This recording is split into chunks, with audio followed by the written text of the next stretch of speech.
El gobierno de la tarde. Regresamos al gobierno de la tarde. Andrés y yo recibimos hoy una documentación que envía el señor Ángel Rondón y de paso hacemos acuse de recibo de ella, del el fardo de documentos que es la presentación del señor Rondón en el juicio preliminar, sus argumentos, su presentación, la historia de su compañía y de Odebrecht, la biografía, la réplica a la acusación y la conclusión, todo digamos que hecho en un resumen ejecutivo, y nosotros prometemos leerlo, aunque muchas de las cosas que contiene este Claro, documento pues se han evidenciado en los medios de en los comunicación. medios de comunicación. Y hay que decir que algunas de las reflexiones provenientes de la barra de abogado de Ángel Rondón eh, son racionales, tienen sentido. Por ejemplo, lo relativo a Punta Catalina, él hace una interpretación, una reflexión socrática. Yo creo que le dio un palo ahí, Andrés. Sí. ¿Eh? Yo creo que le dio como un palo ahí. Sí. Eso es una piedra al techo de vidrio, para romper un poco el techo de vidrio, porque la interrogante, aunque es socrática, tiene mucha base por donde sustentar la idea. Si todo lo demás que yo hice como correa de transmisión de Odebrecht en la República Dominicana estuvo plagado de soborno y corrupción, ¿por qué no Punta Catalina también? ¿Qué es el mayor? Que es Donde yo la me iba a más, ganar más dinero. la más significativa, la más... Es decir, es un planteamiento Y razonable. cuando hay un incidente, un hecho anterior, y los chinos que participaron ahí ofrecieron hacerla por menos de $1.000 millones. Y hay otras Y referencias. le pidieron a ellos incluso que hicieran un avance en colaboración para hacerlo. O sea que uno en realidad lo que hace es hacer el ejercicio del criterio con todas las ideas alrededor de las cuales los fenómenos se interpretan en la sociedad dominicana. Ese es nuestro trabajo. Así es que hemos recibido, comunicamos a la gente de Ángel Rondón, que hemos recibido las documentaciones y las leeremos y procederemos en algunos casos a hacer algunos Referencia. señalamientos, alguna referencia a Hay ello. una referencia interesante, Andrés, que tal vez nosotros abundemos más adelante, pero que dice Ángel Rondón y a uno le hace como cierta necesidad de profundización. Y es cuando él dice, si ciertamente se dieron todos estos sobornos, ¿dónde están los sobornados? Aquí no hay nadie Eso es verdad. sometido por soborno, aquí está la gente sometida por lavado de dinero, por evasión, etcétera. Pero ¿cómo se aprobaron esos contratos con más de 160 diputados? ¿Cómo se aprobaron esos contratos con 30 y tantos senadores? Y ninguno de ellos está aquí, solamente está uno, Tommy Galán, que fue el encargado de la Comisión de Hacienda o presidente de la comisión.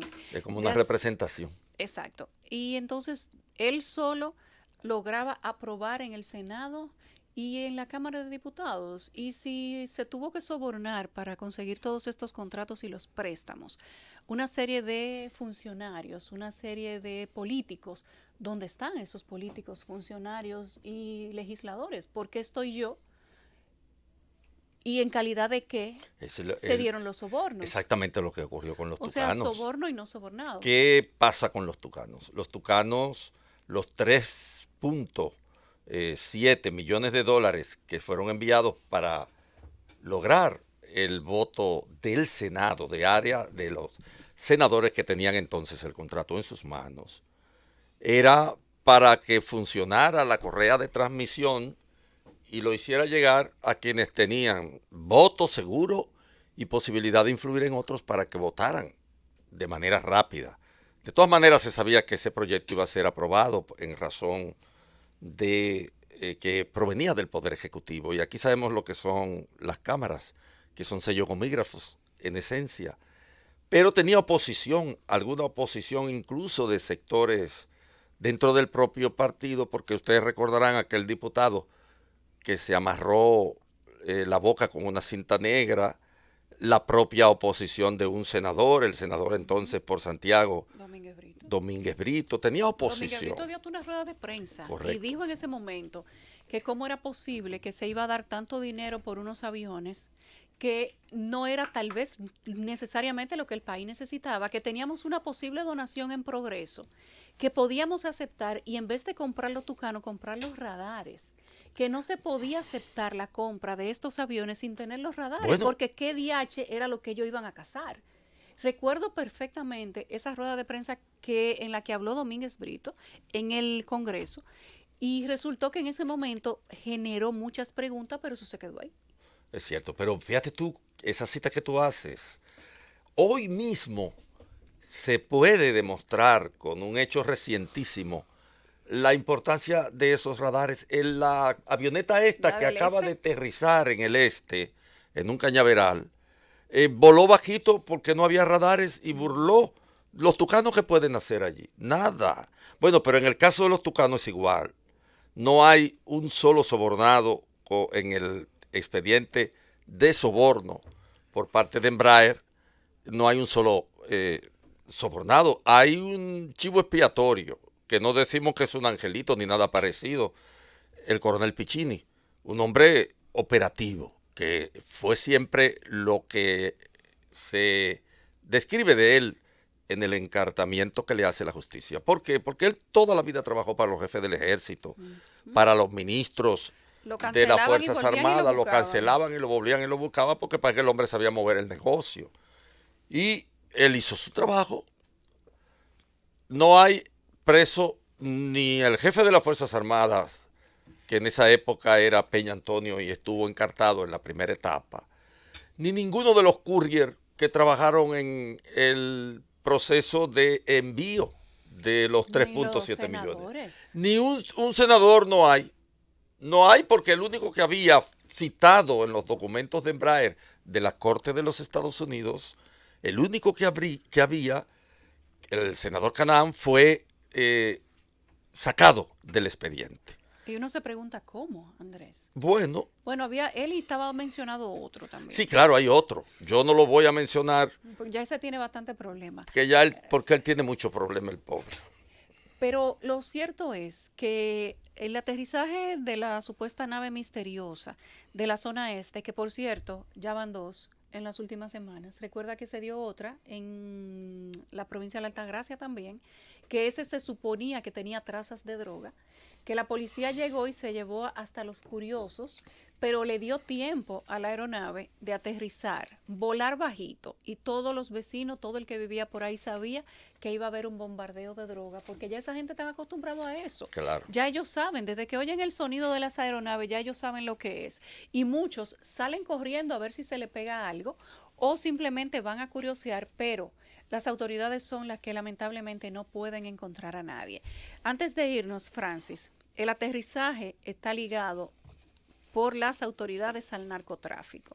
Todo el mundo sabe que esto es ya una constante en la zona este del país y que en la mayoría de esos casos la mercancía transportada no llegan a ser localizada porque esta gente tiene una logística fina y consiguen llegar a el lugar a donde quieren, tener la coordinación que quieren y que no hayan en muchas ocasiones consecuencias.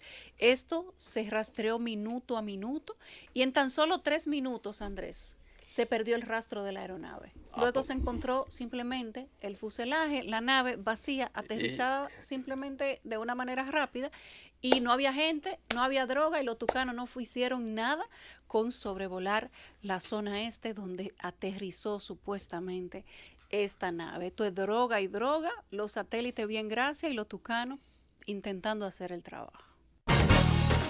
El gobierno de la tarde. Regresamos al gobierno de la tarde. El juez de instrucción a las 11:30 aproximadamente, 11 y tanto, se retiró a ponderar la solicitud de los abogados de Jesús Vázquez de citar al procurador general y al director de impuestos internos como testigos durante la audiencia preliminar del caso Odebrecht. La defensa de Chu Vázquez pide que se cite para hoy en la tarde al magistrado Jan Rodríguez y para mañana al director de impuestos internos, el señor Magín Díaz. Dice que ellos son los que tenían la información que supuestamente sustenta su acusación y ellos quieren que esa información se dé en la audiencia preliminar para que se sepa de dónde fue sacada.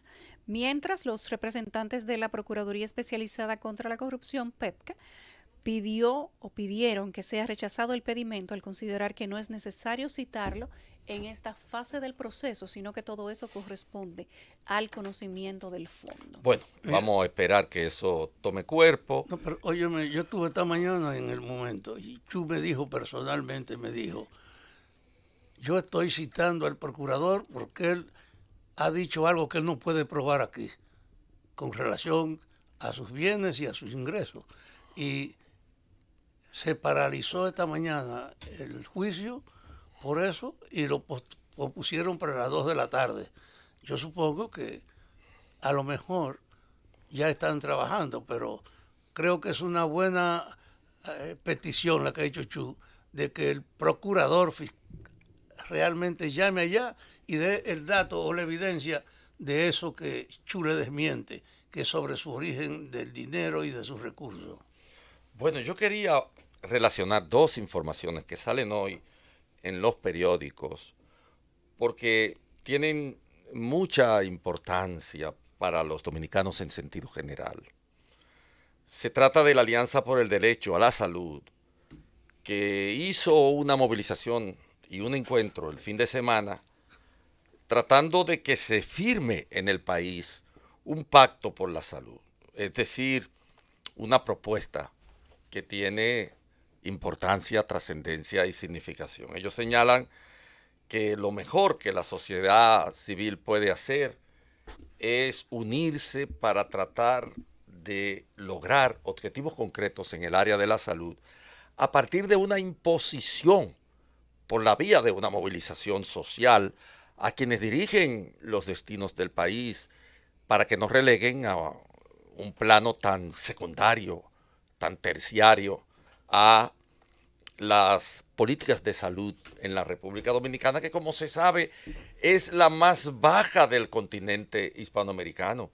El promedio de inversión en materia de salud en el resto de los países del continente, países con las mismas características socioeconómicas que las que tenemos nosotros, va por el 4% del Producto Interno Bruto. Nosotros no llegamos al 2, el 2.1 en el concepto salud, que implica muchas otras cosas más que la atención directa a los ciudadanos que demandan salud por parte del aparato del Estado. Es una propuesta que acaban de hacer como un pacto de salud que sea viable, que tenga una gestión financiera y que empine, estimule, promueva en el país una política de salud verdadera. Esa es la primera información. Pero ahora yo quiero relacionar esa información con unas declaraciones del Colegio Médico Dominicano que sale hoy también en la prensa dominicana. El Colegio Médico Dominicano dice que pacientes, muchos de ellos, mueren por falta de insumos. Y dicen que los problemas de la falta de equipos y medicamentos en los hospitales son fundamentales para incrementar el índice de mortalidad en la sociedad dominicana. Pusieron como ejemplo el hecho de que una adolescente embarazada que murió, por ejemplo, recientemente en El Ceibo, porque necesitaba hacer una transfusión de 2 pintas de sangre, pero que no había sangre en ese momento, y el protocolo quedó con la orden del médico que en ese caso debía mandar una transfusión de 1000 cc de sangre. Y no se llevó a cabo porque no había, simple y llanamente que no había. Y esa situación generó la muerte de esa paciente. Pero ellos señalan muchos otros casos más, estadísticamente comprobables, lo que revela que ciertamente en la República Dominicana hay que hacer una movilización similar a la que se hizo con el 4% para que el gobierno, quienes nos dirigen, se vean obligados a priorizar la inversión en salud. Es mucho el despilfarro, el desperdicio, es mucho el robo, la corrupción que hay en la República Dominicana para que el nivel de la salud sea arrojado a un segundo y a un tercer plano. No estoy hablando de los edificios, no estoy hablando de las reparaciones de hospitales que duran a veces 6 meses y después se convierten en verdadero pasto de la lluvia. Estoy hablando de una política de salud Y si ustedes relacionan estas dos noticias, la que propugna por la Alianza por el Derecho a la Salud mediante la movilización y la que estadísticamente reflejan los datos del Colegio Médico Dominicano, llegamos a la conclusión de que en la República Dominicana no se puede seguir engañando a la gente con propaganda, con resolverle los problemas en los periódicos o en los anuncios bonitos en la televisión. Es cuando están en los hospitales, porque no es posible alegar en el siglo XXI que por una pinta de sangre, por 2 pintas de sangre, se muera una paciente joven en un hospital del interior del país. Tenemos una llamada. Guido, buenas tardes. Buenas tardes, ¿cómo están ustedes? Gracias por llamarme. Te hemos llamado para saber en qué o sobre qué versa la sentencia que ha emitido el Tribunal Superior Electoral respecto de la situación que llevan tanto la facción tuya como la facción de Miguel Vargas para anular aquella convención que dio ese partido donde resultó ganador y presidente electo el señor Miguel Vargas Maldonado. Bueno, primero, gracias por la oportunidad. Esta sentencia lo que hace es confirmar una decisión del Tribunal Superior Electoral de hace 13 meses, repito, 13 meses, en la que el tribunal establecía 2 principios de obligatoriedad para la gestión institucional. La primera, ir a convención. Y el que el compañero Miguel Vargas tiene un terror ir a convención, bueno. Y en segundo lugar, le disolvió todos los poderes especiales que él tenía. Es decir, a partir de esa decisión confirmada hoy, todo lo que ha decidido el PRD nulo, todo.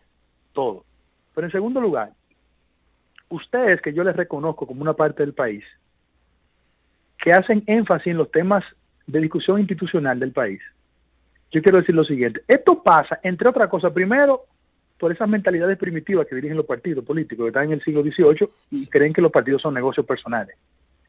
Pero esto se hubiese evitado si en el Tribunal Constitucional, hace 7 meses, una pirueta revestida de decisión constitucional no hubiese servido como oxígeno para que el compañero Miguel Vargas mantuviese el control del partido de manera incorrecta. Miren, lo que le digo el Tribunal Superior Electoral al Constitucional, nosotros tenemos facultad constitucional, y lo que ustedes me dijeron que revisara, lo revisamos y está correctamente. ¿Tú sabes por qué eso pasó?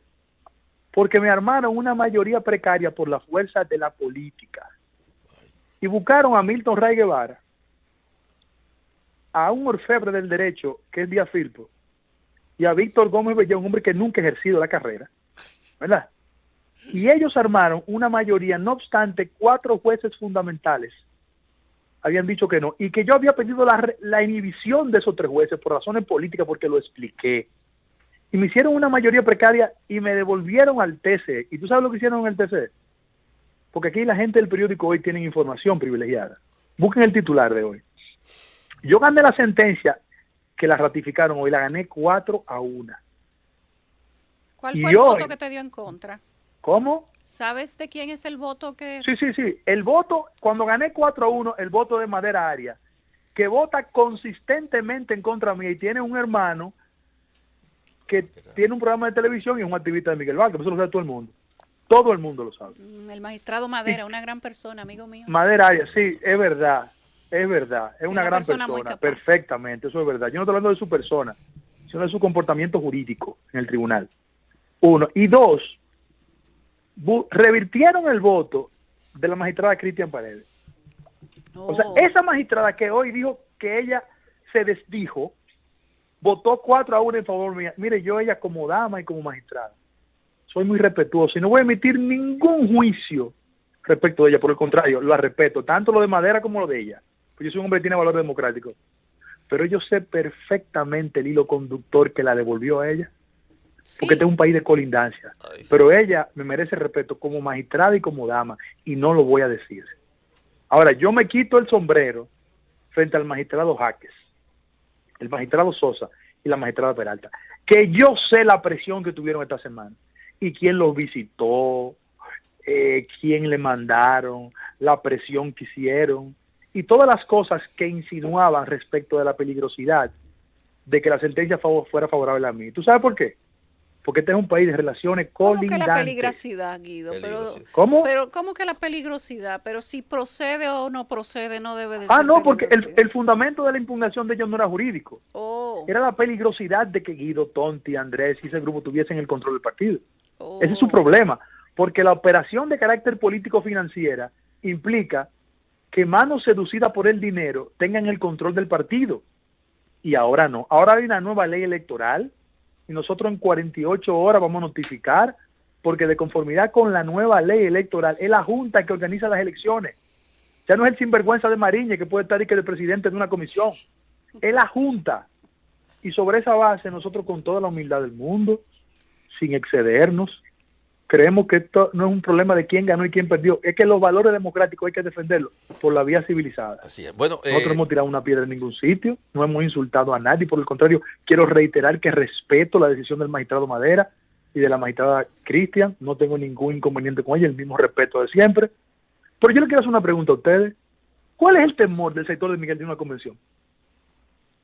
¿Cuál es el temor?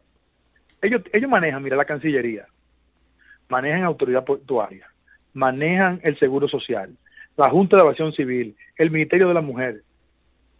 ¿Cuál es el problema? Como una convención. No hay inconveniente con eso. Y que aprendan que en las reglas de la democracia uno gana y pierde. Guido, Esta una mañana, pregunta, desde Guido. que yo prendí la radio, alguien me llamó y me dijo del nivel de agresividad de una reconocida bocina Ay, sí. conectada al presupuesto nacional. Y veo las piruetas argumentales de muchos abogados fascinados por el presupuesto nacional. Entonces tú digo, ven acá, pero hay que dejar que el tribunal decida, y decidió en favor de nosotros, pero no en favor de Guido, de Tonti, de Andrés, de Rudy, no, en favor de un modelo democrático. En el PRD, desde el año 1979, se realizan convenciones abiertas, plurales y democráticas. Y hemos tenido ahora un gestor partidario que quiere devolver eso a un circuito cerrado para que nadie participe. Porque al final de la jornada, el oficialismo necesita esa plataforma para objetivos puramente canallescos, que no se corresponden con el esfuerzo, el sacrificio de 80 años de vida. El PRD no puede tener amo, no puede tener dueño. Y hoy, una sentencia del Tribunal Superior Electoral le dijo eso. Se van a inventar cosas, que tú eras las bocinas activadas, pero no hay problema. No hay problema. Nosotros con mucha humildad recibimos la Una sentencia. pregunta, Guido, una pregunta que se cae de la mata. En virtud de la sentencia, entonces, Ajá. Miguel Vargas ya no es presidente del PRD. No es presidente. No solo no es presidente, sino que los poderes especiales que él se autoasignó se liquidaron. Señores, esa modificación estatutaria, eso es un Hitler del siglo XXI. Mira, eso le da la facultad, Miguel, para destituir a cualquier compañero que fuese electo en convención, y le daba la facultad a él, ¿verdad? De que si usted quería ser vicepresidente, él te podía subir a la dirección y secretario general. O sea, eso era una compañía de él. Y le demostramos jurídicamente todo. Pero que esa sentencia hace un año. Si hubiese seguido el curso, la celebración de la convención hubiese pasado y todo. Y queremos decir lo siguiente. Van a inventarse de que no hay tiempo. Porque hay plazos fatales que del 6 al 22 de junio. Hay tiempo para hacer una convención, ¿eh? Hay tiempo. Hay tiempo. Hay que ver quién lo va a decidir ahora que hay tiempo. No, es la Junta. La ley dice que es la Ah, Junta. La ley dice que es la Junta. Y quiero, quizás delante de Andrés, que sería hasta un exceso decirlo. Pero quiero decir eso. Se le atribuye al doctor Uribe, en época de la tiranía, que él hacía una combinación de Cucho Álvarez y Paino Pichardo. Y se inventó una frase que se llama el cuchipaineo. Aquí hay gente que ha hecho carrera cuchipaineándose, ¿verdad? Y todo el mundo sabe a quién yo le estoy dirigiendo el mensaje. La ley le da facultad a la Junta. Es la ley que le da facultad a la Junta. Como esa misma Junta fue la que emitió 2 resoluciones, la 003-2018 y 004-2018, diciendo que los partidos tenían un plazo para presentar el método de elección, que no vengan con el cuchipaineo y tocar las teclas que siempre tocan. Nosotros hemos operado todo este tiempo recibiendo insultos, toda clase de situaciones.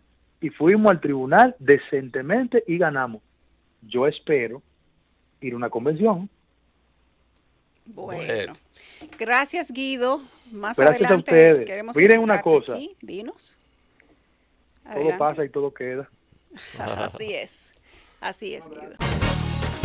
El gobierno de la tarde. De regreso al gobierno de la tarde, hoy tenemos con nosotros al doctor Julio Aníbal Pichardo. No, Suárez. Julio Aníbal Suárez. Suárez, quien ha sido un jurista importante, ex juez de la Suprema. Y hoy queremos conversar con él respecto de la composición de la Suprema Corte de Justicia a raíz de esa evaluación que hizo el Consejo Nacional de la Magistratura. Con él también queremos hablar del tema laboral, ¿verdad, Andrés? Claro. Y de todo lo que hay en la coctelera judicial en este momento. Esta va a ser una semana activa. Parece que sí. Parece que sí. Bienvenido, doctor Comenzó Aníbal. bien. ¿Puedo hacer el micrófono?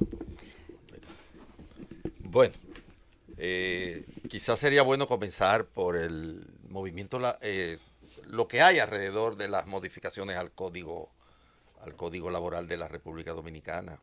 Hay algunas propuestas provenientes del empresariado que amenazan con quitar conquistas en firme del sector sindical, como la cesantía, algunas otras conquistas que han estado vigentes en la sociedad dominicana muchos años. ¿Qué le parece a usted las propuestas? Primero quiero darle las gracias por su invitación. Debo decirte que esto comenzó en el año 2012. Parece que en las elecciones para ese año el presidente se comprometió con el sector empresarial para modificar el Código de Trabajo, porque es una pretensión muy sentida de los empleadores la modificación del código para reducir algunos de los beneficios que tienen los trabajadores. Yo participé originalmente junto con el doctor Rafael Alburquerque en la representación de los trabajadores en las negociaciones que se celebraban en INTEC con la mediación del rector. Y allí pude apreciar que si el gobierno no se comprometió con el sector empresarial, por lo menos se dejó seducir de la idea que ha vendido el sector empresarial de que el Código de Trabajo es el culpable de la situación económica del país. Parece que se dejaron engañar. Los economistas del gobierno se dejaron engañar. O le vendieron bien la tesis, puede ser. Sí, se han dejado engañar porque ellos piensan que el Código de Trabajo provee más empleo o disminuye más empleo. Y es una confusión que hay porque el gobierno dominicano ha tenido mucho interés en que esa modificación se haga. Por primera vez, creo que en el mundo, el sector empresarial es el que está promoviendo una modificación del Código de Trabajo. En todas partes del mundo, las modificaciones del Código de Trabajo vienen precedidas de una lucha de los trabajadores, porque la ley siempre ha sido insuficiente para satisfacer la necesidad de los trabajadores. Y en la República Dominicana, la ley y el Código de Trabajo, con todo que el actual Código de Trabajo fue un gran paso de avance con relación al Código Trujillo de Trabajo, todavía hay muchas modificaciones que hacer en favor de los trabajadores. Algo tan simple como es la simple distribución de los beneficios. ¿Cómo es posible que un Código de Trabajo plantee que la empresa tiene que distribuir el 10% de los beneficios, pero le ponga una limitación para que los trabajadores no reciban 60 días de salario? ¿Qué implica esto? Una disposición que va a beneficiar a los grandes emporios, a las grandes empresas, en contra de la pequeña empresa, porque la pequeña empresa que tiene poco beneficio tiene que distribuir el 10%. Claro. Pero si la empresa tiene mucho beneficio, no distribuye el 10%. Es una falsedad. Es un engaño que le hacen a los trabajadores diciendo que le van a dar el 10% cuando establecen un tope máximo. También, ¿cómo es posible que haya un código de trabajo que para la formación de un sindicato se necesiten el 51% de los trabajadores de una empresa? En un país donde la Organización Internacional del Trabajo ha criticado al gobierno dominicano en forma reiterada año por año y le ha solicitado al gobierno dominicano que modifique la ley a fin de hacer más factible el derecho a la sindicalización. Sin embargo, nada de eso se plantea y son los empleadores que quieren modificar el Código de Trabajo para fundamentalmente reducir enormemente el derecho al auxilio de cesantía. Y segundo, quitar el tope de la limitación de la jornada de trabajo, llevándola hasta 12 horas en un día, pero no tanto eso, sino que ya la parte de la... Ahí se eliminarían las horas extras. De las horas extras, no, ya las horas extras no se computan diariamente, porque actualmente las horas extras es todo tiempo que se labore después de cumplida la jornada normal. No tiene, necesariamente no tiene que ser 8 horas. Bueno, si usted acostumbra a trabajar 6 horas, tenga delimitada la compañía. Después de la normal. La normal puede ser 4 horas.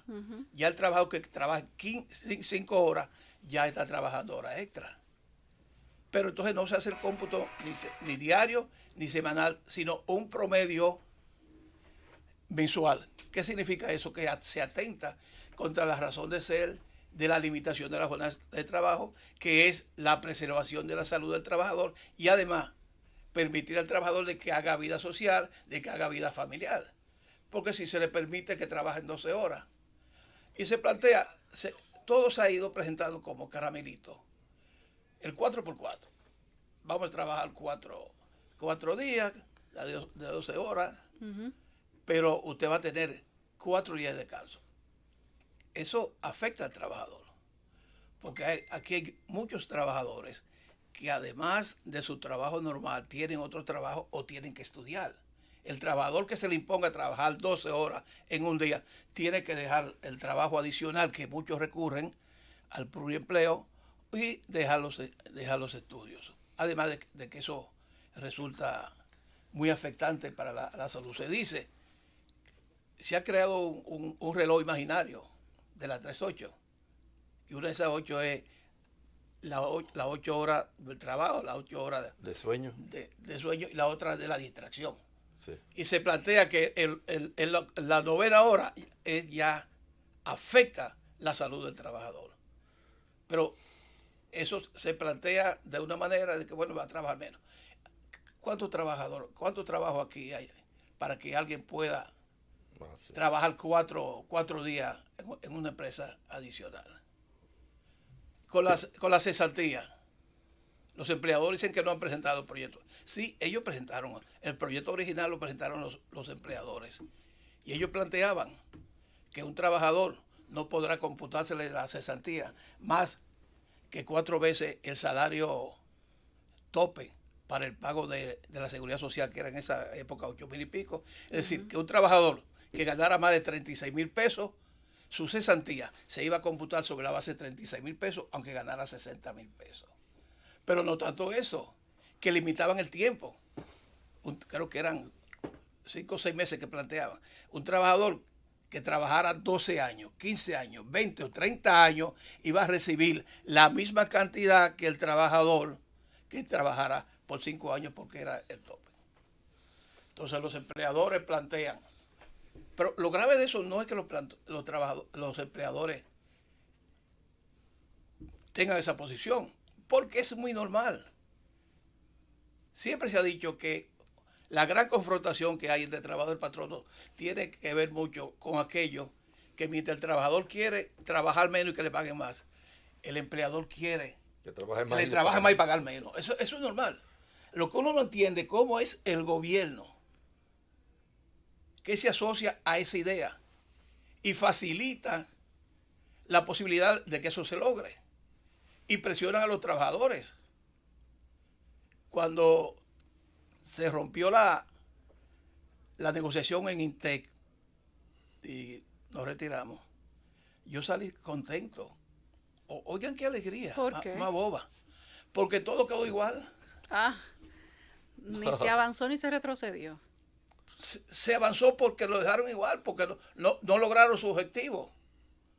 Porque lo otro es que el movimiento sindical está tan débil, sí, eso es verdad, que no es capaz de levantar una lucha, una consigna para retener lo que tienen. No digo yo para no para demandar. No para reivindicar, conseguir más, sino para para perder lo que ya ha sostener lo que conseguido. tiene. Sí, es verdad. Entonces, por eso mi posición siempre fue, tratemos de que esta negociación no siga hacia adelante. Porque no hay condiciones, no hay fuerza para sostener lo que hay, mucho menos para plantear. Los empleadores plantean, no se va a afectar los derechos adquiridos de los trabajadores, porque todo viene hacia el futuro, para las nuevas contrataciones. Los trabajadores que están ahora no van a resultar afectados. Pero eso es muy infantil, porque la forma de resolver eso es comenzando a cancelar los trabajadores que están vigentes ahora para que comiencen nuevos trabajadores y se le aplique la legislación, la disminución. Pero además, un dirigente sindical no puede aceptar que se reduzcan beneficios hacia el futuro. Porque eso implica, si es hacia el futuro, usted no tiene la representación de los futuros trabajadores. Entonces usted no puede comprometer el futuro de ningún trabajador. Cuando se luchó por la limitación de la jornada de trabajo y por mejores condiciones, nunca se pensó en los trabajadores actuales, era hacia el futuro. Supuestamente. Así ha resultado ser, porque la limitación de la jornada, nosotros no luchamos por la limitación de la jornada y estamos disfrutando de ella. Si todas las luchas van hacia el futuro. Entonces, me extraña que en ocasiones cuando a los trabajadores dirigentes no lo llaman, alguien planteó, estamos esperando que lo llamen. Pero ¿para qué usted quiere que lo llamen? Para que le disminuyan las condiciones de trabajo. Y esa es la situación que hay. Vamos a una pausa, regresamos de inmediato. El gobierno de la tarde. Regresamos al gobierno de la tarde, son las 3:48. El doctor Julio Aníbal Suárez está con nosotros. Hoy hemos hablado de la situación laboral y de que el doctor no nos ha dejado como con... No, hasta con cierta desazón. Sí, ¿no? exacto. No nos ha dejado con mucho augurio. Pero hay otras cosas que tenemos que tratar y el tiempo apremia, doctor. La evaluación y la selección de la pasada semana del Consejo Nacional de la Magistratura, el voto abstensible sería. El voto de abstención. De paliza, aun cuando la línea del partido decía que tenían que votar en contra. La selección de Luis Henry Molina, la eliminación de 7 de los miembros de la Suprema que querían reelegirse y los 3 que se quedaron. ¿Cuál es su opinión en sentido general? Para luego irnos al detalle. Sí, yo vengo planteando que aquí se crean muchas confusiones sobre los causantes de los males. Es decir, buscamos un objetivo y nos equivocamos. Aquí se cree que el problema de la justicia está en la Suprema Corte de Justicia. Ya la Suprema Corte de Justicia no es el ente que era antes de existir el Consejo del Poder Judicial. Porque la Suprema Corte de Justicia designaba a los jueces, todavía lo designa, pero por recomendación del Consejo. Todos los aspectos administrativos, las sanciones a los jueces, las designaciones de todo el personal, eso iba la Suprema Corte de Justicia al extremo de que ustedes recuerdan que el gran señor que era Jorge Subero, ese era un señor con una importancia en el país porque tenía mucho poder. Mucho poder. Ciertamente la Suprema Corte de Justicia tenía mucho poder. Esos poderes le fueron eliminados a la Suprema Corte de Justicia. Y tiene ahora más bien una función jurisdiccional. Conocer los recursos de casación y algunos asuntitos que le plantea la ley, pero que no inciden tanto en la problemática que hay en el Poder Judicial. El gran problema actualmente del Poder Judicial es precisamente el órgano que está llamado a la designación de los jueces. El órgano, el Consejo Nacional. El Consejo Nacional de la Magistratura, por la forma que está concebida. Y mira que yo soy de lo que creo que no puedo pretender la marginación de la política de una designación de pero claro tribunal. que no. Es una actuación política. El partidarismo sí. Es otra cosa. Es una actuación política y como tal siempre va a existir ese interés. Pero yo he planteado que ese consejo debe desaparecer y existir un organismo que sea que designen los jueces, que no sea un órgano externo. Eugenio María Doctor decía que cuando el nombramiento de los jueces depende de un órgano externo, cuando el nombramiento de los jueces está sujeto a un término, no puede existir la independencia del Poder Judicial. Y con la demostración que se ha dado con el Consejo Nacional de la Magistratura, con más razón no va a haber independencia de los jueces. Porque lo primero es, y resulta inconcebible, aquí se viola mucho la Constitución, pero que un órgano donde esté representado el Poder Ejecutivo con el Presidente de la República, el presidente de la Suprema Corte de Justicia, un juez de la Suprema Corte de Justicia, el presidente del Senado, de la Cámara de Diputados, el Procurador General, se viole la Constitución, porque esa Constitución fue violada, no con el nombramiento en sí de los jueces, sino con la destitución de todos los jueces, Sí, porque lo que la Constitución prevé no es la evaluación. El artículo 181 de la Constitución de la República plantea que a los 7 años de su designación, los jueces serán sometidos a una evaluación de desempeño. Y que si el Consejo Nacional de la Magistratura considera que un juez no debe ser confirmado, debe dar los motivos que establece la ley. Claro. Los jueces de la Suprema Corte de Justicia no son designados por un periodo. No tienen periodo. Lo que hay un proceso de evaluación que se tiene que eliminar por el manejo que se le está dando. Yo estuve viendo un reporte que sale hoy de cómo funcionó esa sesión.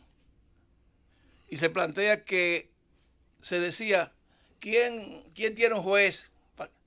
¿Quién propone un juez para que se quede? Sí. Medina entonces preguntó si alguien proponía que otro juez fuera ponderado, Es decir, ellos están planteando como que la función del Consejo Nacional de Magistratura es cancelar todos los jueces y que dejar algunos. Y es todo lo contrario. Es evaluar. La regla es la confirmación. La excepción es la cancelación. Y para cancelar un juez tienen que dar los motivos. No es posible. Hacen eso y lo dejan consignado en un documento. Porque ¿cómo es posible que el presidente del Senado diga que esto se hizo para producir una renovación que ha sido solicitada por la sociedad? Y vuelvan y hagan lo mismo. No hubo evaluación. Yo estuve viendo la representante de la Cámara de Diputados hoy en un programa de televisión y el entrevistador le decía, pero hay que darle explicación a la persona. Y ella decía, sí, pero hay que dárselo. Y el entrevistador decía, pero usted estaba en el consejo, usted es miembro del consejo. Porque no la explicación de que no puede salir ahora ya. Es en el momento de evaluación. No lo evaluaron. A los jueces ni siquiera lo evaluaron. Porque yo tenía que... O sea, con la reunión que hicieron... que le hicieron, no hicieron nada. No. Eso no tiene sentido. Ni siquiera el espectáculo eso tiene ningún sentido. Y eso crea una limitación. Hay jueces que son... Hay personas que son muy buenos jueces, que tienen terror escénico. Sí, y usted lo está sometiendo, usted lo está limitando. Usted lo que tiene que real y efectivamente hacer una evaluación que la ley plantea sobre la base una cuestión técnica. Pero de los que no se reeligieron, solamente 3, los otros 7 tampoco se dijo por qué no se tomaron en cuenta ni por qué no se fueron ratificados en sus posiciones. Pero de eso que estoy hablando. Sí, es que ni siquiera, como el presidente le dijo, ¿hay alguien que quiera ponderar a otro más? Sí. No hay nadie más. Sin y tú dirás, bueno, Miriam Germán tuvo conflicto con el Ejecutivo, porque yo digo que fue el Ejecutivo, no, que el Procurador fue una vía. No, claro que sí. Fue una vía. Bueno, está bien. Pero, ¿y qué pasó con Esther Argelán? No. ¿Cuál fue la falta que cometió Esther Argelán? Ninguna. Una magistrada que tiene buena aceptación y credibilidad. Y eso parece muy simple. Entonces, primero, ¿cómo es posible en un país que se presente una violación a la Constitución de parte de este tipo de órganos? ¿Cómo es posible que se reconozca que se violó la Constitución para estar con el manejo y el control de la justicia. Porque todo el mundo sabe, y yo siempre lo he dicho, es decir, no nos engañemos. Ni Danilo Medina, ni Luis Abinader, ni Mejía, ni Guillermo Moreno, ni fulano van a ceder el Poder Judicial en las condiciones en que se manejan los asuntos aquí. Nadie podía pensar que iban a poner a alguien que no tuviera allegado al presidente de la República como presidente de la Suprema Corte de Justicia. Pero ellos pudieron haberlo puesto. Pero por lo menos haber cumplido con la Constitución. Con la Constitución. No la cumplieron y confiesa que no la cumplieron. Pero particularmente... Porque cuando usted dice que la renovación... Doctor, usted tiene mucha experiencia en su vida porque fue miembro de la Junta de la Suprema Corte de Justicia durante un buen tiempo. Y el tratamiento dado a Miriam Germán en lo que se llamó evaluación y la persecución policial y el espionaje y la adulteración de documentos provenientes de la embajada que se hizo para tratar de dar una imagen de Miriam negativa. ¿Qué usted piensa de todo eso? Bueno, las violaciones comenzaron precisamente con la evaluación de Miriam, así con esa presentación. Porque ahí se violó el reglamento, se violó la ley orgánica del Consejo Nacional de la Magistratura y se violó la propia Constitución. Y lo que se ve, todo el mundo sabe que Miriam lo que menos tiene es ser bonita. Pero lo que ella tiene mucho es ser independiente, capaz, autónoma. Es decir, que todo el que está hablando por Miriam no es por la cara bonita, ni mucho menos de Miriam, sino es porque tiene una experiencia demostrada en asuntos de mucha envergadura. Yo recuerdo todavía cuando Balaguer, por un conflicto que tuvo con una oficina famosa de abogados, que son padre e hijo, que son políticos además, la trasladó al interior y Miriam Germán renunció para no aceptar eso. Entonces se comenzó, primero, violando todo. Segundo, con una labor de descrédito que todavía el mismo día se estaba desacreditando. Porque había que minar la confianza, la fe que le tiene la sociedad a Miriam Germán. Y yo entiendo que esa barrida que se dio es para justificar la cancelación de Miriam Germán. Pero doctor, nos tenemos que ir a la pausa, pero antes quiero dejarle esta pregunta en el aire. Miriam Germán, que tiene una fama de ser una mujer seria, que ha librado 1000 batallas por la justicia y que nunca había sido corrompida, es diferente de Esther Angelán Casanova, que también es una mujer que tiene una trayectoria pero importante. a Esther Casanova no la persiguieron, no la calumniaron. Ahí es que voy. No le levantaron. Esther Angelán Casanova, yo tengo por norma leer sentencia cuando no tengo nada que hacer, en el poco tiempo que tengo. Y las sentencias donde participa Esther Angelán Casanova y sus votos han sido impecables también.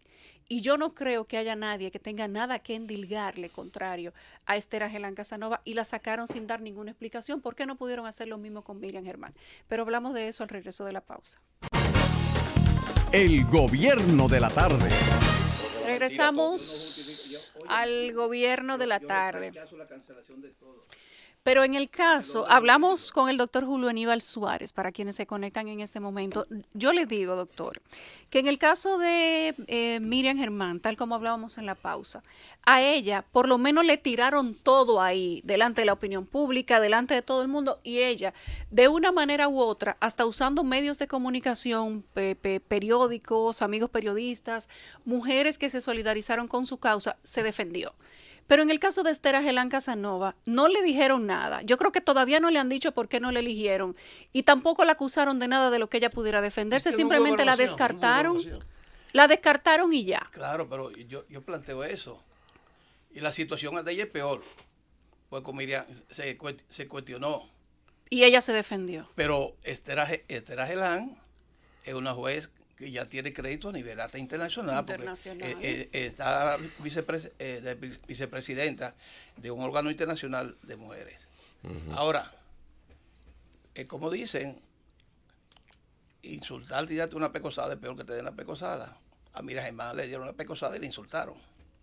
A Estel por lo menos no lo han insultado. Sobre Estel no hay ninguna duda. Con Miriam hay duda. Sí, hay dudas. Porque hay claro. sectores que dudan. Claro. Estel, no justifico, no digo yo Estel. Lícitamente, de acuerdo a la Constitución y a las leyes, la cancelación de todos es ilegal. A mí se me canceló y se dio un motivo vano y yo apoderé el Tribunal Constitucional por la falta de motivación. El Tribunal Constitucional no conoció el asunto, dijo que era inadmisible porque yo debía haber elevado el recurso de amparo y yo apoderé la Corte Interamericana de Derechos Humanos y todavía está a nivel de la Comisión Interamericana. Todavía el caso suyo está. La Corte, yo pensé que había finiquitado. No, la Comisión Interamericana todavía no le ha dado paso a la Corte, pero no lo ha rechazado. Es decir, es que la Constitución lo dice muy claro, artículo 181. Entonces usted no puede cancelar, usted tiene que hacer un expediente, porque además eso es muy grave. Sí, ¿Por qué importa usted actuar bien si en el fondo lo van a sacar? Y porque hay que Eso ver cómo se el origina mal comportamiento. lo de la evaluación, puesto que lo que se había plantado era que el puesto de juez de la Suprema era permanente, era... Ahora es permanente también. Por eso lo digo. Entonces la solución que se le dio cuando una evaluación, porque tampoco vamos a dejar de por vida a alguien que no esté cumpliendo con sus obligaciones o que lo esté haciendo mal o que haya degenerado. Sí. Lo que pasa es que no están utilizando bien ese mecanismo. Pero fue Leonel que se opuso. Él fue que planteó eso. Oye, hay un problema de fondo anterior a todas estas discusiones, que es la manera en que se establece la selección de ellos. El poder legislativo y el poder ejecutivo lo elige la gente, el pueblo, los votos.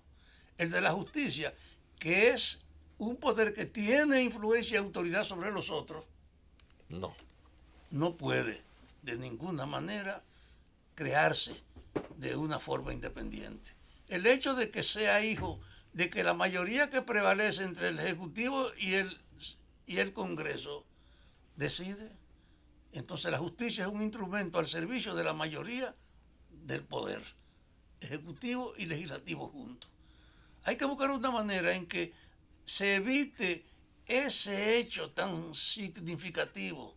Eso se evita creando lo que se llama el gobierno de los jueces, que sean los propios jueces que designen a las autoridades. Porque este país no está preparado para ir a elecciones, para selección de los jueces, como en algunos sitios de Estados Unidos.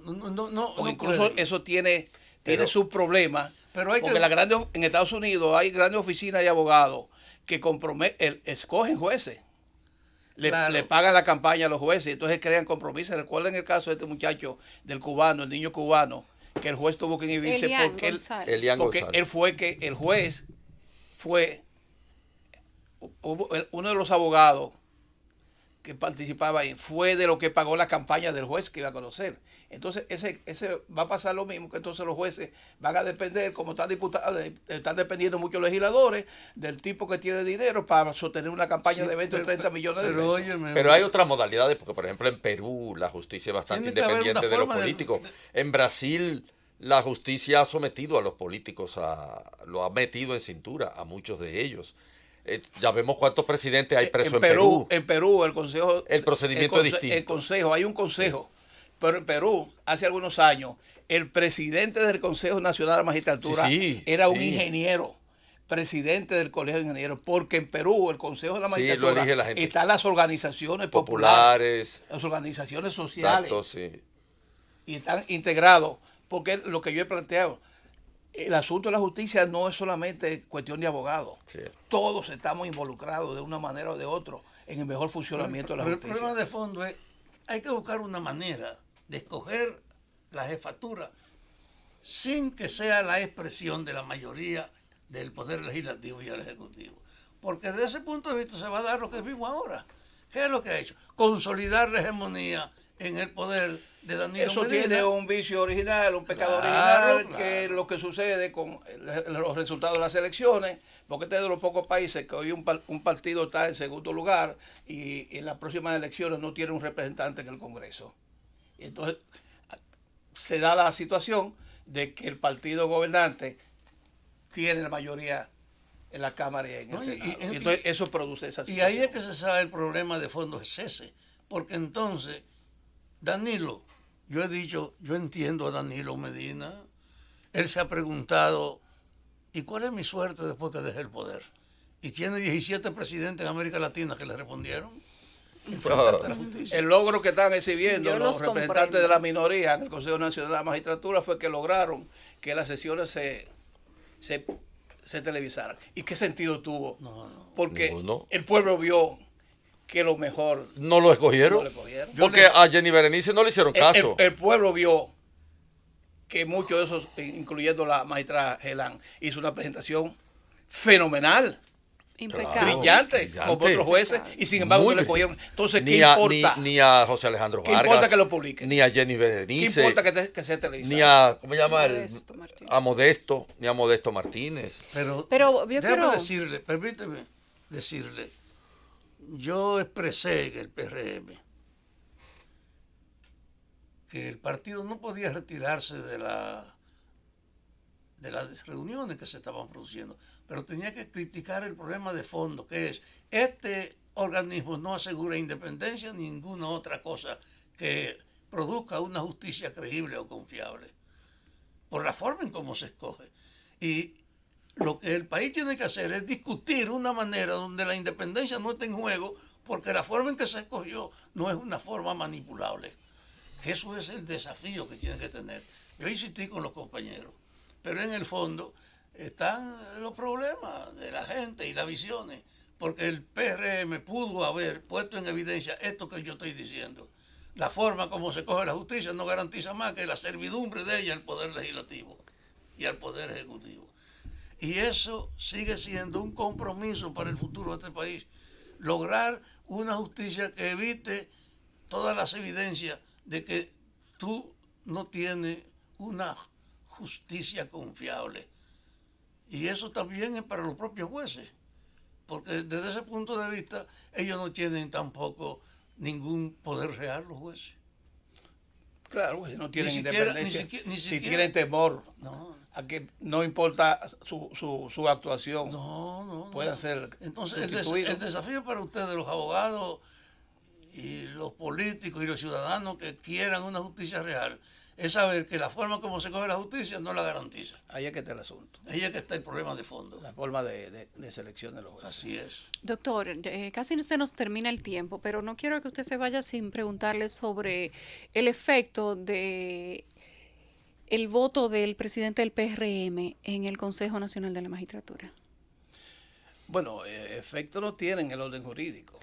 Lo que sí tiene un efecto político. Es decir, lo primero que tú ves es que cómo es posible que una delegación de un partido, el propio presidente, esté en una posición distinta a su compañera del Consejo.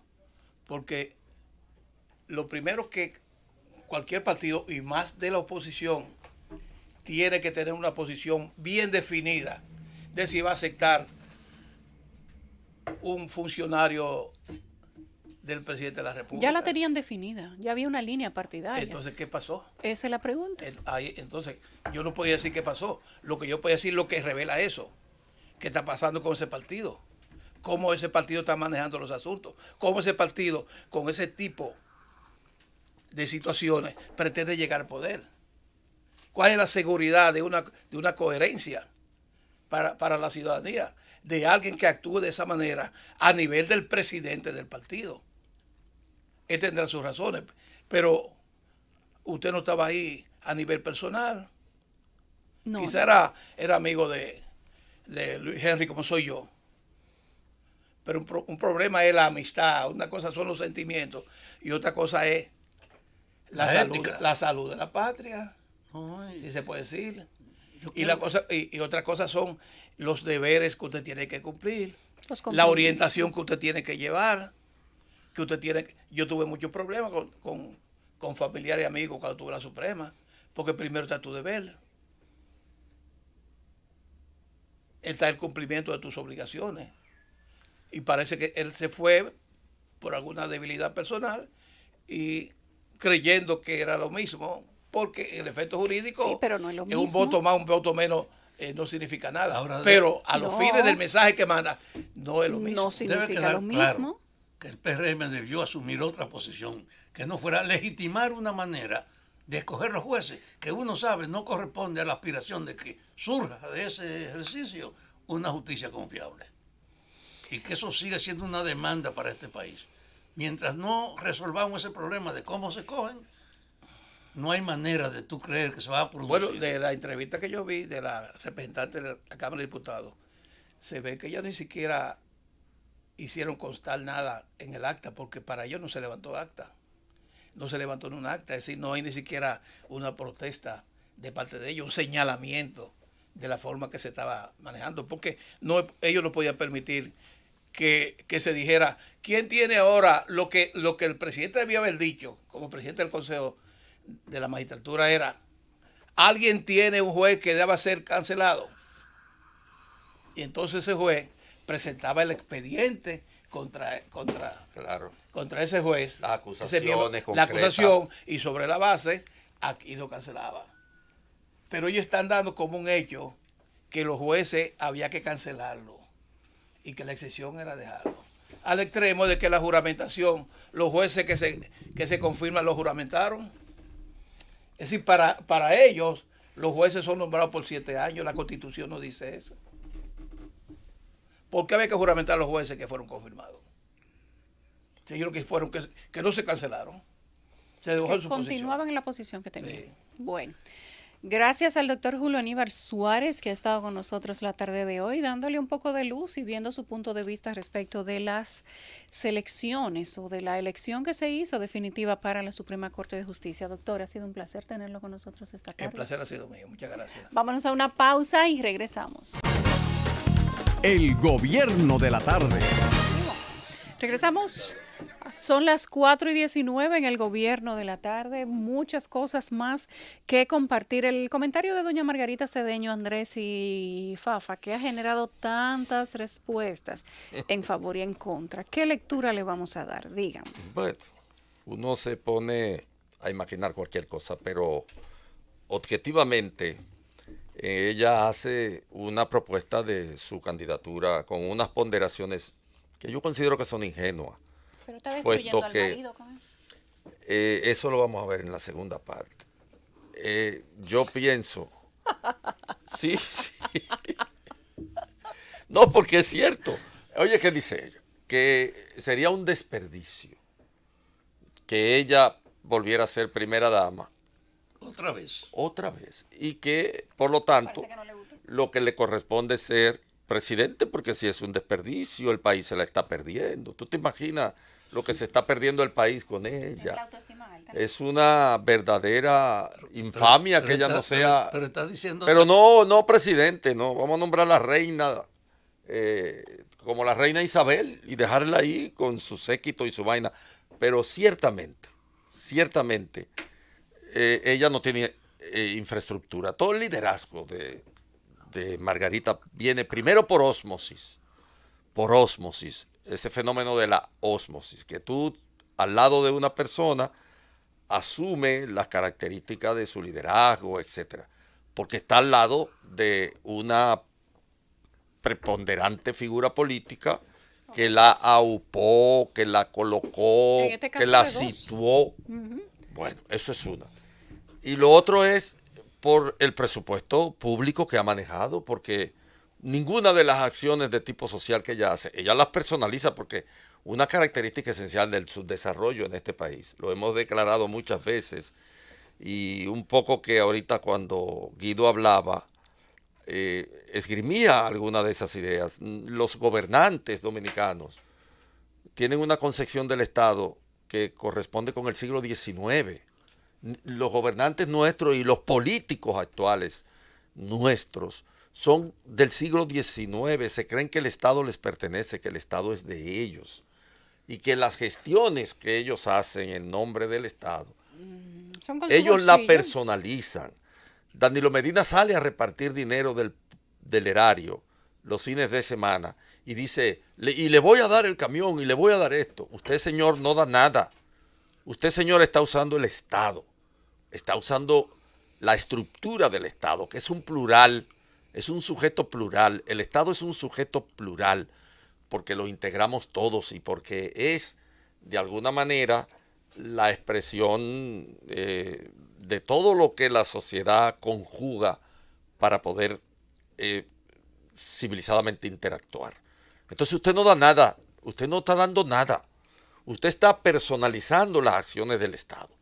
Y bueno, Margarita ha sido un poco eso. Margarita lo que ha hecho es hacer las labores sociales que son graciosas, buenas, no compatibles con la truculencia de la corrupción, en el sentido de que son muchos los beneficiarios directos de sus acciones, pero que no se corresponden con una política. Ella no tiene una estructura.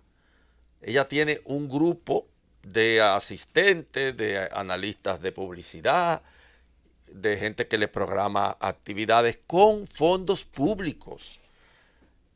Pero además, desde el punto de vista político, ella no tiene una estructura hacia dentro de su propio partido. La estructura que sí tiene, por ejemplo, Danilo Medina, o la que sí tiene Leonel Fernández, no tiene cuerpos estructurados como para una campaña, para algo. Ella se propone, decía yo esta mañana, como quien llena un formulario de solicitud de empleo. Yo soy buena para ese cargo y entonces da los detalles. Como el que manda un currículum, presenta sus fortalezas. Sí, se están perdiendo, miren el curriculazo que yo tengo. Ahí se están perdiendo de este bizcochito. Andrés, te quedó como fe esa palabra. ¿Cuál? El curriculazo. No se componga la palabra, ¿oíste? Un lingüista como tú. Pero es cierto, o sea, la política por ósmosis se ha usado mucho aquí. Aquí hay gente que ha apostado muchas veces a tocar el piano de oído, pero ya en la política práctica dominicana no se toca el piano de oído. Yo recuerdo cuando en la Universidad Autónoma de Santo Domingo había profesores que se ponían la pijama, gente de prestigio, para que lo fueran a buscar a la casa y proponerlo como candidato. Y así ha ocurrido en muchas circunstancias en la historia política y social dominicana. El presidente Francisco Enríquez y Carvajal, que fue presidente de Jure en la coyuntura de la intervención norteamericana del 16, fue presidente de Jure, fue mandado a buscar. Y aquí se mandaron a buscar mucha gente porque tocaban el piano de oído, porque eran personas que tienen cierta importancia en el orden social, cierto desarrollo intelectual, cierta importancia económica. Jiménez, por ejemplo. Jiménez fue presidente de este país varias veces y en algunos casos lo fueron a buscar al extranjero. Este no es el momento de llenar un currículum y decir yo soy lo mejor. Eso hay que demostrarlo. Además, hay que tener estructura. Al interno de ese partido habrán 3 estructuras, porque también eso hay que verlo. Por ejemplo, sobre la estructura de quién habría que montar una candidatura como esa, porque cuando ella dice que ya eso hay que resolverlo, ciertamente ella está hablando de la diferencia que tienen los 2 grandes líderes políticos de ese partido, porque de lo contrario, ella no tiene sobre qué montar una estructura de campaña, porque ciertamente no lo tiene, pero hay que reconocerle también que ella ha hecho un buen trabajo con dinero del Estado, que no es dinero de su bolsillo, como tú dices, Andrés, que ha sido bajo el amparo y la sombra de su esposo, el doctor Leonel Fernández, que si está, que si no está, eso no es problema de nosotros. Lo ha hecho sobre la base del apoyo y del amparo de él. Cuando fue primero viceconsultora jurídica, después consultora jurídica, después primera dama, después vicepresidenta de la República. ¿Cómo se llama la empresa esta que pagan en dólares? De donde estuvo hablando Jorge Mera, Indotel. En Indotel, sí. Ciertamente, antes de ser consultora jurídica. Pero todo ello ha sido porque es la figura de compañía, de representación social, eso es poder por ósmosis, legal, del doctor Leonel Fernández. Ahora, si tú le retiras Mario Emilio Pérez le llamaría eso la política de mosquitero. Pero ella pudo haberlo hecho mal aún teniendo ese mismo apoyo, porque hay otras personas que no han tenido la misma trascendencia que ella. Y en vez de hacerlo mal, ella lo ha hecho muy bien, porque tiene la inteligencia de saber traspasar todo ese poder hacia la función que ella ha dirigido. Ahora, ¿es suficiente eso para hacer la tercera vía a lo interno del partido? No, porque tampoco es así. O sea, ella no está proponiéndose con una fuerza política detrás de ella. Ella No, se está porque no la tratando de tiene. colar por el ojo de la cerradura. Ella se quiere colar y decir, No, bueno, ella quiere que la si los elijan. varones no se ponen de acuerdo, que miren para acá, que aquí hay un bicochón que está bien bueno y que está preparando para esto, que tiene un gran Ay, currículum. Dios. Miren para acá, caballero, aquí estoy yo. Ay, no. Eso es. Pero ¿qué otra cosa es? No, No, ella y no lo como- Oh, dijo pero de esa lee como manera. ella lo dice.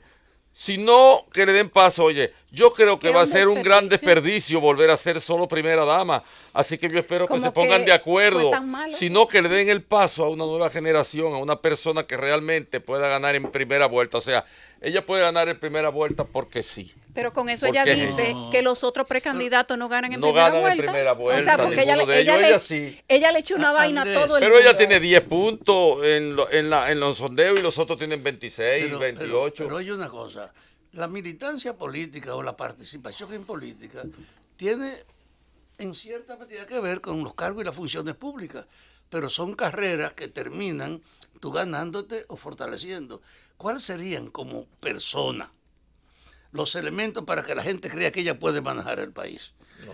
Oye, sobre todo después que tú hiciste tan buena caracterización, que su único recurso es el curriculazo que ella tiene. Y eso... ¿Tú la no vas a tiene repetir, Fafa?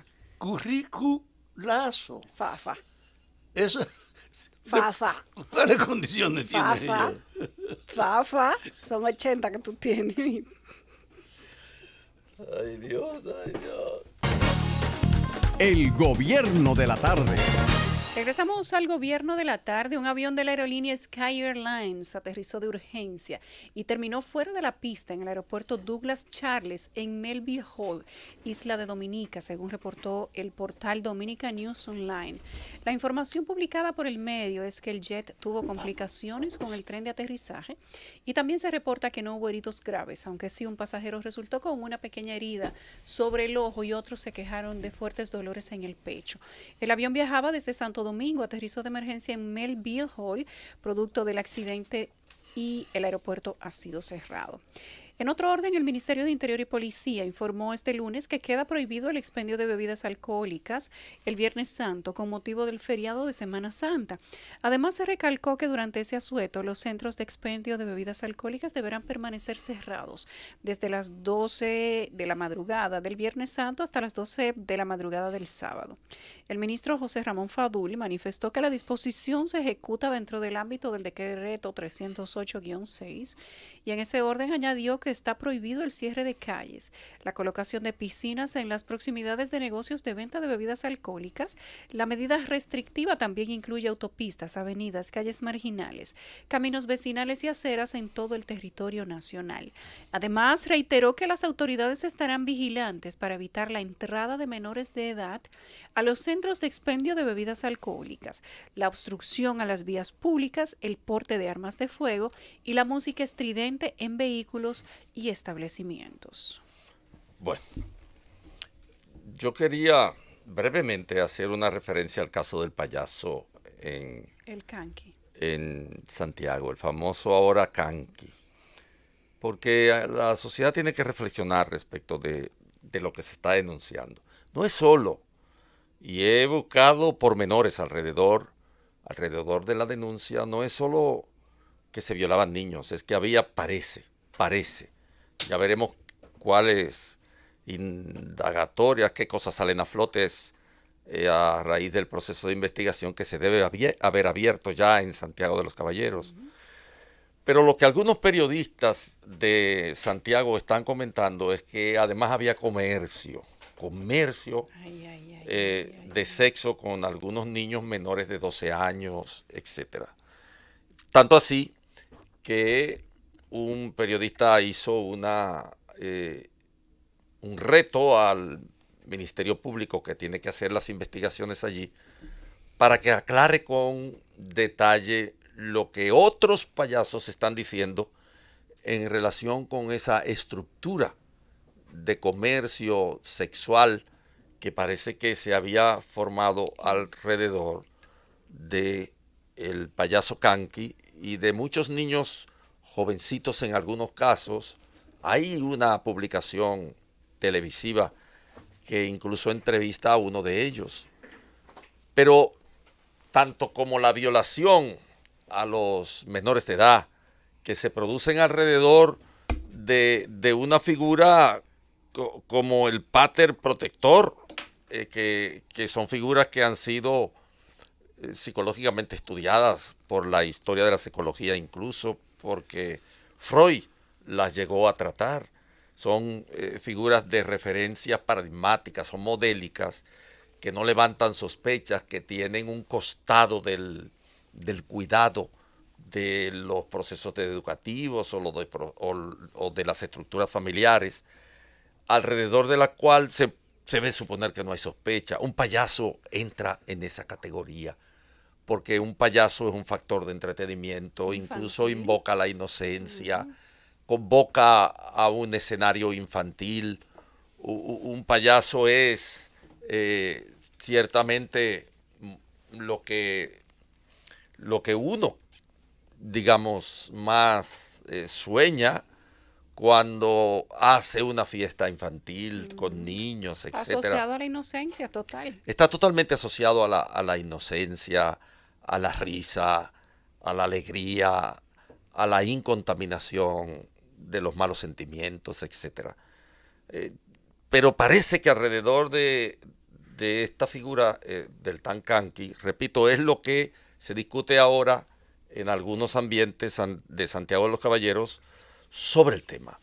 Parece que había comercio sexual, algunos niños de 12 años, 13 años participaban de ese comercio sexual, que de alguna manera parece que era regenteado desde esta instancia de hegemonía espiritual que encarna un sacerdote, un maestro, un familiar cercano, que encarna un payaso, y que en estos casos ciertamente entrañan una violación de enorme significación social, porque los resultados, de ser cierta la referencia que se están haciendo ahora a partir de publicaciones de algunos periodistas de la zona de Santiago, de ser cierta, entonces es mucho más grave de lo que se está denunciando el activismo de este payaso en la sociedad santiaguera.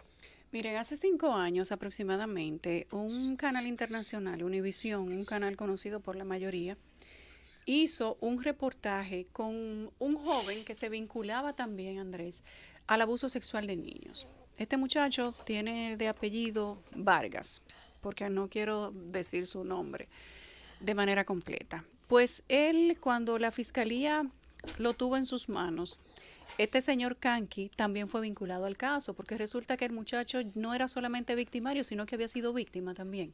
Sí. Y en ese momento se suponía que esa fiscalía estaba haciendo una investigación legítima y que todo lo que se había dicho en Univisión, con imágenes, con video, era suficiente para que el Ministerio Público de República Dominicana diera con una investigación seria que resultara en consecuencias para quienes habían lacerado la inocencia de varios niños. Resulta que en ese momento, en vez del señor Canqui ser el objeto de la investigación, quien resultó ser el objeto de la investigación fue el otro joven, este del que les estoy hablando, y el señor Canqui salió de ahí como si fuera un héroe que estaba pegado con el Ministerio Público y que estaba bien relacionado con las autoridades de la Fiscalía de Santiago en ese momento. De hecho, lo único para lo que sirvió esto es para que ese joven, que tenía en ese momento 17 años, viera que todo lo que le había dicho el señor Canqui, de que él tenía buenas relaciones, de que nadie lo iba a meter preso, de que con él no se iba a meter nadie, era efectivamente cierto. Porque a pesar de todo lo que supuestamente se investigó, no se llegó a ningún lado.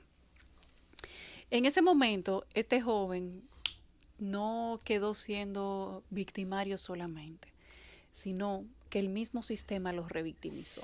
Así. Y en esto, yo creo que hay muchas personas que son culpables. Algunos son culpables por efecto y otros por defecto. cada vez que se tocaba el tema de los payasos y el abuso sexual contra los niños, señores, no había gente que pudiera decir que no tenía conocimiento. En Santiago eso era un rumor público. Y uno no se explica cómo ese Ministerio Público de entonces no hizo una investigación más profunda, si la iniciaron 2 veces. Y les tengo noticias, no es solamente Kanki que está en eso, no es solamente el nombre de Kanki que se vincula al tema de la pedofilia con niños en la zona norte del país. No es solamente él. Y uno se pregunta cómo es posible que si se investigó, se viene investigando desde hace 5 años, no se tuviera, aún sabiendo cuáles eran los niños que hablaban, porque ahora resulta que yo estoy sorprendida de la cantidad de gente que sabía eso. Y si lo sabía tanta gente, ¿cómo no lo sabían las autoridades que debieron investigar y establecer consecuencias desde hace mucho tiempo? ¿Cuántos niños debieron haberse salvado en esos 5 años, Andrés? Fafa, de que tal vez no fueran el objeto de un nuevo abuso, pero no fue así. Uno no sabe de qué manera se vulneraron las investigaciones, de qué manera resultó esta persona tan pegada del sistema que los vinculados al sistema de consecuencia no fue él, sino otros. Aquí nosotros tenemos a mucha gente que señalar. Hemos tenido como sociedad y como país un discurso hipócrita. Vivimos hablando de que nos da asco la pedofilia, de que nos da asco y impotencia, dolor, el ataque a los niños infantes por quienes se supone que deberían ser los menos señalados. Tal como tú decías, no solamente los payasos, los sacerdotes, los pastores, los líderes religiosos, los profesores, los tíos, los abuelos, los padrinos, los novios de la mamá, los compañeros de trabajo o simplemente los compañeros más grandes del colegio. Los que se supone que deberían utilizar su influencia de adulto o de persona, de figura de protección, para darles a esos niños una seguridad, han sido quienes los han vulnerado. Y los han vulnerado de una manera que los han marcado para toda la vida. El Ministerio Público ha tenido, en este caso de la pederastia, tanto en lo que vincula a las iglesias como en lo que vincula a este famoso caso de los payasos, como a los profesores, un papel irresponsable. Y lo ha tenido por mucho tiempo. Y en el caso concreto del acontecimiento que comentamos, yo pienso que la responsabilidad del Ministerio Público es todavía... Es la peor. Sí, porque en relación con eso, hay sin ninguna duda, muchos indicios que han estado en la atmósfera por años. No es ahora que esas denuncias se han hecho. Y esas denuncias en algunos casos han tenido el mismo personaje y otros. Sí. Y otros. Ha habido testimonio de niños. Es que lo sorprendente es que hoy nosotros nos damos cuenta, este fin de semana, por el trabajo de Adis Burgos, que tanta gente lo sabía. ¿Cómo una periodista consigue el testimonio de tantos niños y no lo había conseguido la fiscalía? Exacto.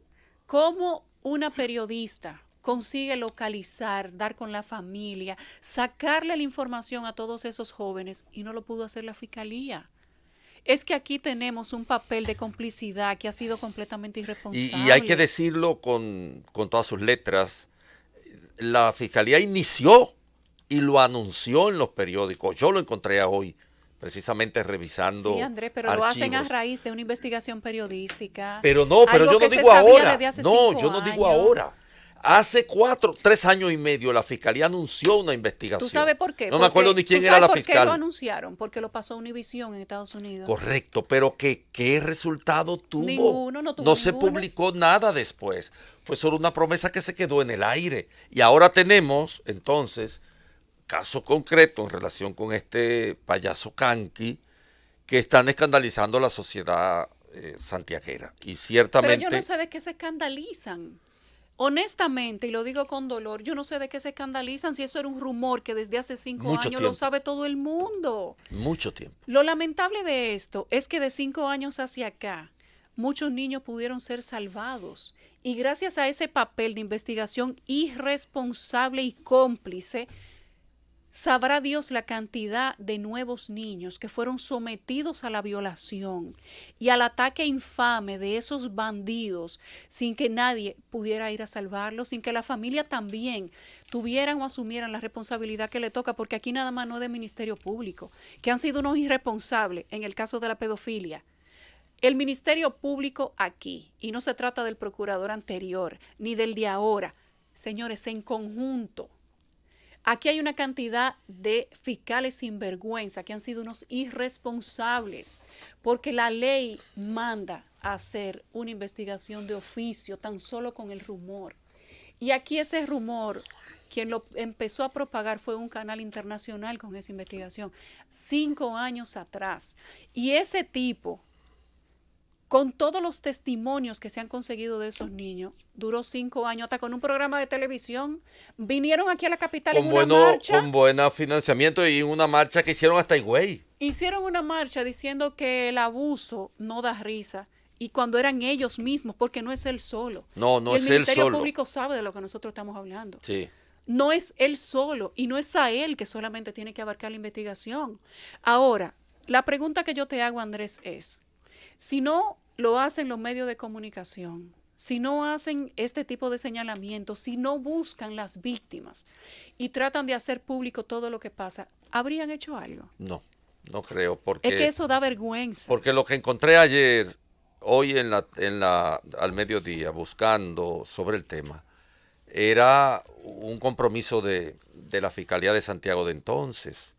Un compromiso que incluso anunciaron la posibilidad de que los resultados fueran inmediatos. Y no hubo resultados. No hay ningún tipo de levantamiento de acusación formal, no hubo investigación. Esta investigación se ha iniciado 3 veces, la han anunciado 3 veces. Sí. ¿Y qué pasa entre un anuncio y el otro? Que no hay ningún tipo de resultado. Ustedes saben lo que pasa, que nosotros tenemos representantes en algunas demarcaciones de un sistema de justicia que es cómplice. Y no es cómplice porque el sistema sea a sí mismo, porque el sistema no se vale por sí mismo. Los hacen valer o lo hacen valer los actores que los representan. Y aquí hemos tenido un discurso basado en una participación hipócrita y cómplice. 3 veces anunciaron la famosa investigación. Y nada. En 3 ocasiones nunca se hizo nada. El gobierno de la tarde. Regresamos al gobierno de la tarde, son las 4:47, momento de escuchar las palabras de don Rafael Fafa Taveras. Gracias, Yulisa. La presencia aquí de el doctor Julio Aníbal Suárez, un exmiembro de la Suprema que fue negociada en el 94, que ha sido en cierta medida la Suprema que tenía en su propia composición un cierto equilibrio. Después de esa experiencia se ha estado repitiendo un fenómeno, y es que la justicia no tiene independencia ni tiene autonomía. Y entonces el Poder Legislativo y el Poder Ejecutivo son escogidos directamente por el pueblo, y la justicia es constituida por la mayoría del Poder Legislativo y del Poder Ejecutivo. Aquí hay pocas oportunidades donde el Poder Legislativo ha estado dividido, muy pocas. Recuerdo que en el 98 el PRM perdió, en el 96 perdió las elecciones generales, pero ganó la mayoría del Congreso. Es la única forma que recordamos aquí. Pero en general, la justicia está constituida como un adefesio, como un instrumento que expresa el interés de lo que la nombran, de la mayoría del Ejecutivo y del Congreso. Es un instrumento para la hegemonía de la política predominante. Ese hecho no ha sido entendido a cabalidad en este país. Pero la situación de que los jueces no tienen independencia tiene que ver con eso, dependen de esos dos poderes, y es de la mayoría de esos dos poderes que dependen. Y en función de que dependen de la mayoría de esos dos poderes, entonces los que lo escogen colocan jueces con los que ellos se sientan protegidos. Y esa situación es un lastre pesado en la Constitución del Estado Dominicano. De ninguna manera puede ignorarse lo que representa el hecho que la justicia, que es el poder que tiene capacidad para enjuiciar a los otros, no exista como un órgano confiable y con identidad. Que la justicia es un instrumento al servicio realmente de quienes lo nombran. Yo decía que en una situación como la que vivimos en este país, Danilo se ha preguntado cuál es el destino de él después que deje el poder. Y entonces con esa interrogante, él estaba ejercitando la dirección de la hegemonía que tiene el partido de poder entre el Ejecutivo y el Congreso para escoger precisamente a magistrados que ellos confíen en que lo van a proteger y no que son gente que tiene voluntad dudosa frente a ellos. Yo no tengo ninguna duda de que Danilo Medina, cuando despiden a Gelán sin decir una sola razón de por qué lo hacían, y lo de Miriam, que fue una campaña dirigida efectivamente a crear una atmósfera en medio de la cual ellos pudieran, aunque sea cuestionada, tomar la decisión de dejarla fuera. Y los otros enteros.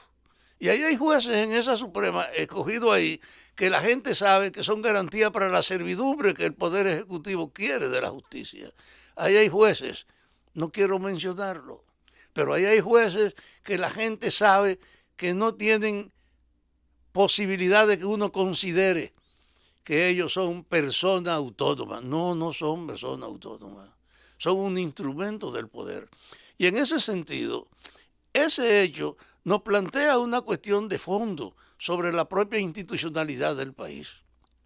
Y creo que hay que inscribirlo entre las demandas de que este país no puede seguir siendo indiferente al hecho de no tener una forma de crear una justicia creíble, porque los conflictos van a seguir en toda la sociedad. Y una sociedad sin una justicia creíble es una potencial tendencia al caos, lo que usted está empujando. Yo tenía la ilusión de que hay que refundar la República, de que esto hay que organizarlo en el fondo. Y pienso en este problema de la justicia que está ahí claramente definido en una situación que usted no puede defenderla. Y pienso en la refundación de la República, porque también fuera de la justicia tenemos dos poderes. El poder del control de las Fuerzas Armadas y de la Policía Nacional. Lo que ha predominado es el espíritu de su origen con la dictadura de Trujillo, de que son instituciones al servicio del jefe. Allá desapareció Trujillo, pero el jefe sigue siendo quien manda en este país. Y en ese orden, las instituciones militares y policiales son dos mecanismos que responden fundamentalmente a la voluntad del jefe, que no tienen tampoco ninguna práctica de autonomía interna ni de guía institucional que la defina, porque en el fondo deciden lo que mandan. La Fuerza Armada no tiene calidad ciudadana, no son votantes potenciales, no pueden opinar en la elección de las autoridades. Y además de no poder votar, tampoco tienen, y eso hay que reconocerlo, tampoco tienen un tratamiento adecuado para sus necesidades. Ellos son la seguridad del país, pero mientras usted no le asegure seguridad a los agentes que deben garantizar la seguridad, entonces usted está mal. No es verdad que usted puede esperar un milagro de que una institución responsable de la seguridad no sienta que tiene seguridad general en la parte fundamental de sus tropas.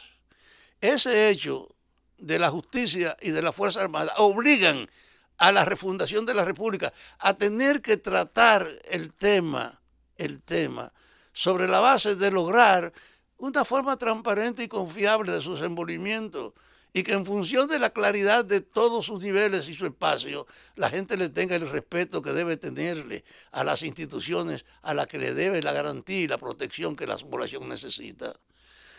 Y esas cuestiones de el problema de la independencia de la justicia y considerar a la luz del mundo de hoy cuál es el papel fundamental de las Fuerzas Armadas y en qué condiciones debemos tratarla o debemos crearle para que cumpla su función. Y junto a ese hecho de verla en esa dimensión, yo no tengo ninguna duda de que en las Fuerzas Armadas está el mayor potencial técnico del país. Y sin embargo, como no le pagan lo que deben a los médicos o a los profesionales, tienen que conseguir chiripeando afuera lo que no consiguen en un servicio al que debían integrarse plenamente. Yo me imagino si estas Fuerzas Armadas tuviesen de verdad la participación de todos sus miembros con conciencia y colectivamente, yo me imagino entonces lo que sería para este país el trato de ellos con la población, de acercamiento, de confianza, sabiendo la misión que tienen. Por eso, este programa de hoy yo creo que fue muy bien planteado en sus relaciones con los empresarios, porque en el fondo ese es el otro problema del país. El empresariado tiene que tener una capacidad competitiva que no ha mostrado el empresariado dominicano. Así que la justicia, las instituciones fundamentales como las Fuerzas Armadas y la policía y el empresariado necesitan reconsiderarse a la luz de un solo mercado donde impera la competitividad y también la transparencia. El gobierno de la tarde.